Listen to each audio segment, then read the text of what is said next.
All right, let's just dive right into this. I want you to picture something that literally happens millions of times, every single morning, all over the world. Alarms go off, coffee gets poured, and the daily commute begins. But have you ever actually stopped and asked yourself, why do people work every day? I mean, over 3 billion people make up the global workforce. What is the fundamental driving force that actually gets that massive portion of humanity out of bed and out the door every single morning? And, the puzzle gets even crazier when you look at massive corporations. Why do colossal businesses, companies that are already pulling in millions or even billions in revenue, decide to take on enormous loans? They clearly have cash flowing in, right?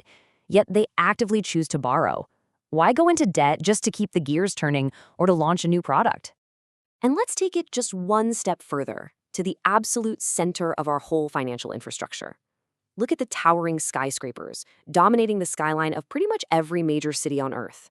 Why do banks exist in the first place? They aren't just giant vaults holding stacks of paper. What lifeblood role are they actually playing for those billions of waking workers and those massive borrowing businesses? Well, the answer that connects all three of those questions reveals the invisible connective tissue of human cooperation. Everything runs on money, but as you'll see, money is so much more than the crumpled paper in your wallet or the digits on your phone screen. Psychologically speaking, it's the most universal system of mutual trust humanity has ever created. It's this incredible tool that seamlessly allows millions of strangers to buy, sell, collaborate, and ultimately build the entire modern world. Welcome to This Explainer. Today, we're cutting right through the financial jargon to uncover the hidden mechanics of personal finance and wealth building. My goal here is to explore these systems with you in the easiest, most approachable way possible. We're going to take a step-by-step journey to truly understand how the gears of money actually turn, so you can leverage those systems to build a better future. Let's get started. Let's start with our very first step. Section 1, the purpose of money. Before we can even talk about wealth, we really have to understand what money actually is at its absolute core. Put simply, money is just a tool for exchange. Imagine for a second we operated purely on a barter system. If you wanted a new smartphone, you would have to find someone selling a phone who happened to want exactly what you were willing to trade.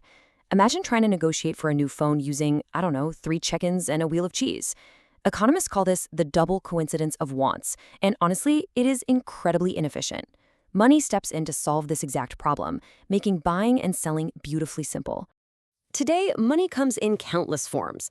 We've got traditional cash, debit cards, credit cards, mobile payments, online banking, the whole shebang. But the deeper insight here is that whether it's a physical coin minted from metal, a piece of specialized paper, or just a digital blip on a bank server, its value relies entirely on our collective belief.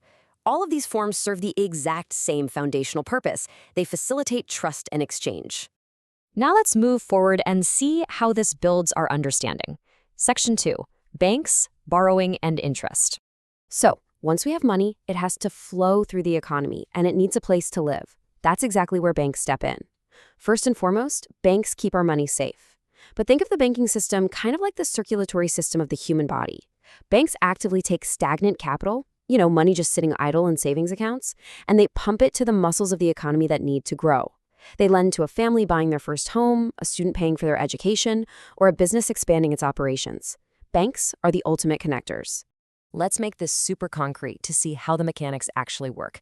Imagine a scenario where you walk into a local bank branch, sit down with a loan officer, sign the paperwork, and borrow exactly $1,000 to launch a new creative project. But when the time comes to repay it, the math changes. When you borrow capital, you don't just return the initial amount you took out. You pay back a little extra for the privilege of using those funds. In this specific scenario, you might end up handing back $1,050. That extra $50, that is the cost of access. It's called interest. In the financial world, interest is fundamentally the price of time and the cost of risk. But here is the fantastic flip side that wealth builders know deeply. If you supply the capital, but keeping your savings in a bank, the bank pays you interest. By simply parking your money, you're putting it to work. It literally becomes a tireless employee that never sleeps, slowly growing your wealth while you go about your life. Okay, let's shift our focus now to the long game. Section 3, investing versus inflation. Understanding this next concept is what separates people who just hold on to money from people who actively build significant wealth over a lifetime. It's the tension between psychological comfort and mathematical necessity. See, saving keeps your money incredibly safe and reliable, but the growth is painfully slow. Investing, on the other hand, puts your capital into the active economy, giving it a real chance to grow significantly. But to get that potential reward, you absolutely must accept a degree of calculated risk. Now, despite the risk, people invest because the upside is how generational wealth is created. People buy real estate, capturing property value, while someone else potentially pays the rent. People buy stocks or mutual funds, which is mathematically capturing a tiny fraction of the ingenuity and hard work of millions of corporate employees. These assets can drastically increase in value. But because the risk of loss is very real, the absolute golden rule of wealth building is that smart investors always ruthlessly educate themselves before they deploy a single dollar. Now, you might be wondering, why take the risk of investing at all? Why not just bury your perfectly safe cash in the backyard? Enter the invisible thief, inflation. Inflation simply means the prices rise over time. To make this tangible, think about a gallon of milk. In 1990, a gallon of milk in the US cost roughly $1.30. Today, that exact same gallon is soaring toward $4.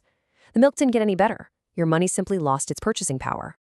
Over decades, the cost of the exact same everyday items relentlessly climbs. Your food, your fuel, your clothes, they all demand more of your money just to maintain the exact same lifestyle. This invisible upward treadmill is exactly why people must invest. They need their money to grow at a rate that outpaces these rising prices. In the modern economy, standing perfectly still with zero growth actually means you are going backward.